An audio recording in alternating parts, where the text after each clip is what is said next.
reason why that's going to change. No one else is stepping up as much as they are. Yeah, averaging 8 kills, and thanks to your lovely stat / note taking, they're also averaging a position of 4.6, which is insane. The next best team is Golden Cat at 5.3. So it shows stats wise the story really there, doesn't it? And from then Cerberus, of course, in third, which of course, if you look at the standings on the left, well, first, second, and third, Buram starting to fall away from that little all those sorts of things. Cerberus Esports have Divine right in front of them, and this is, that's not where you want to be stopping at all. Ghoul will start the occasion. Namc down early. He takes the first contact. There's a crossfire here, though, for Cerberus, and I cannot imagine this is going to go well for Divine at all. Grenade thrown in from Ghoul as well. Ghoul knocked down, finishes off Levi's. Nam's going to be finished off too by Hasaki. Cerberus continue their very newfound form here for PCS 1 APAC compared to J&D Showdown. Divine at least gets Hasaki.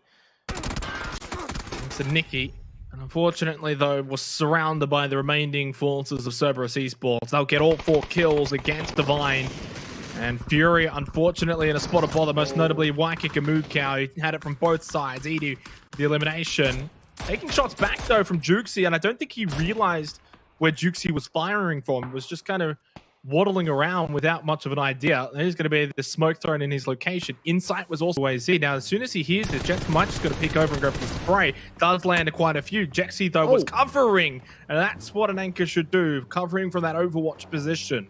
Eagle Sentinel Shooter, one of the discipline. They're going to send it straight up. Although 6ax does get out of his vehicle. Look at the high ground that Shin Ryuji has for Bahumat Gaming. Mr. Chan up close. This push from Golden Cat, not ideal. Yet they've still found 2 knockdowns, making a third one. I don't know how they managed this. What? Maximus somehow got up and in their faces. They didn't even realize that he can get the revive into Tonke. Maybe. DIC may finish him off, and they do. Anquan still. Bahumat's got to win those in a clean manner, almost at least having 3 likes back. Knock 10, almost providing movable cover I love that. For the rest of his team. The Molotovs are going to at least clear this entryway so that there's no one standing on either side, left or right of this beams. As Jexy and Entry Fragger, I think, are about to be flushed out. So it's a relatively even playing field. It's not like they're desperate with the blue at their back. It's not like Q Confirm have got a compound. Linksy up close with the barrel. Always going to be able to get that elimination. Jay has taken out pretty comfortably. 3 versus 4. This would be a big statement if Astra can wipe out QC. Everyone in the lobby would be rooting for them. There's no doubt about that. There is at least 14 teams that are on the side of Astra right now. Stream's knocked down by Spit. Pushing in from behind as well is also Victim Rise. They're going to be pushing in though from QC's direction, but never mind. Because of their current direction, all they see is Astra. My God, that was quick. They may even just be able to get the revive onto Gems, which then in a 3 versus 4, I kind of back in QC. We'll see if Victim Rise continue the push though. Svit standing up. Gems going to be flushed with a nade.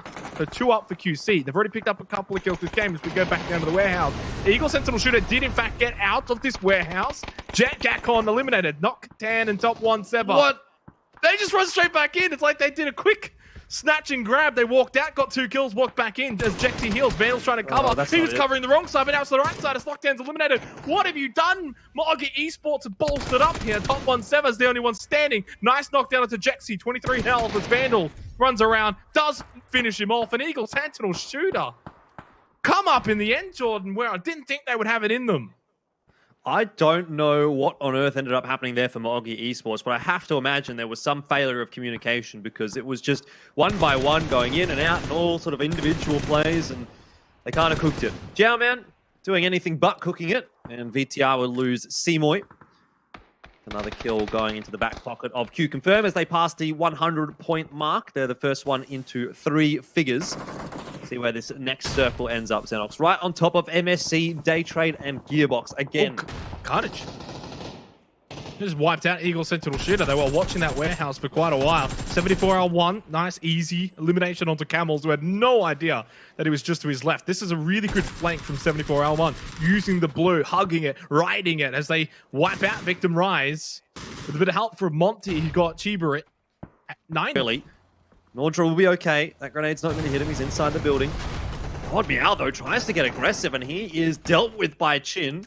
Finished off as well. So Boomerang go down to 3 as they try to... they try to challenge the Gearbox fellas, and it hasn't worked out too well. Y8 still hasn't given away his position, and if he gets the timing right, which he kind of did, he didn't get the spray right, though, and Nordra punishes him for it.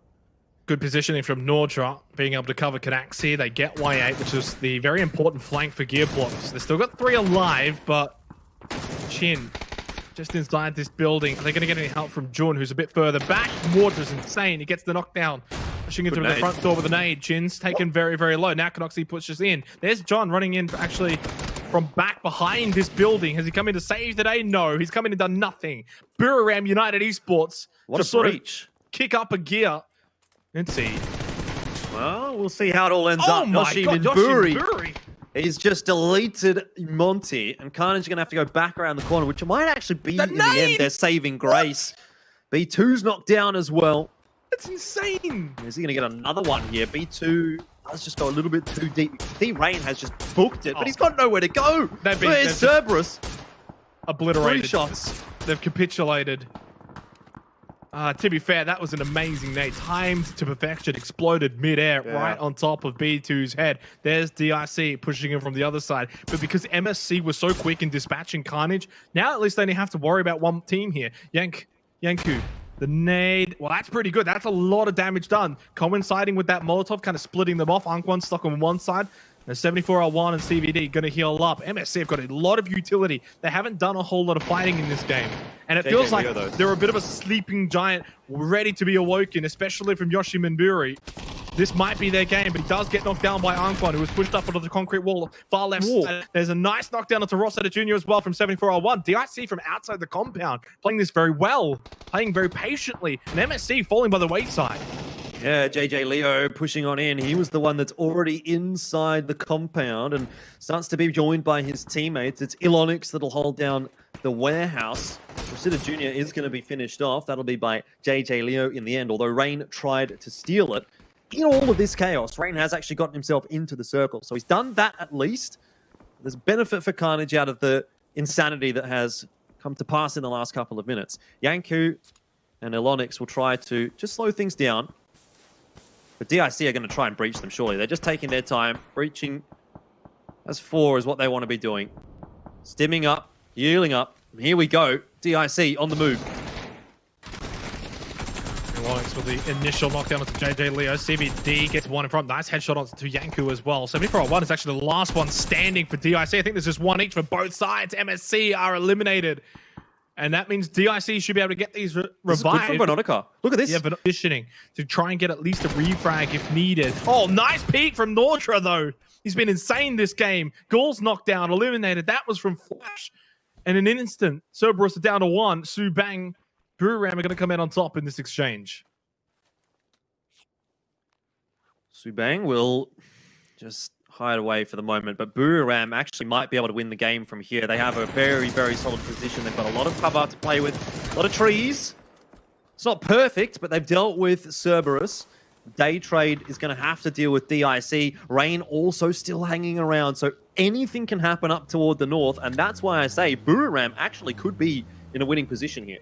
It seems like they've got no idea, though, that Day Trade are pushed up outside of these walls. 74-1. JJ Leo takes the headshot. He does win the fight, though, against Poochills. Day Trade don't want to mess this one up. Nice nade from Veronica. Throws one into the smoke. Of course, that's Rain. They probably aren't aware that that is a separate player to that of DIC Gaming, suspecting potentially they've still got another one over in that office building. So, unfortunately for Rain, he's not going to be able to just freely do what he pleases. He's been kind of lumped into DIC, although that quick elimination, maybe never mind. Veronica is absolutely certain Rain is in there. Yeah, they're well aware that actually being super aggressive to try and flush out Rain. This might backfire a bit. Flash still has to be revived. Buriram have got an opportunity to move forward. Puchos does get Rain, Jordan, but at what cost? Now it's only 2 standing for Day Trade.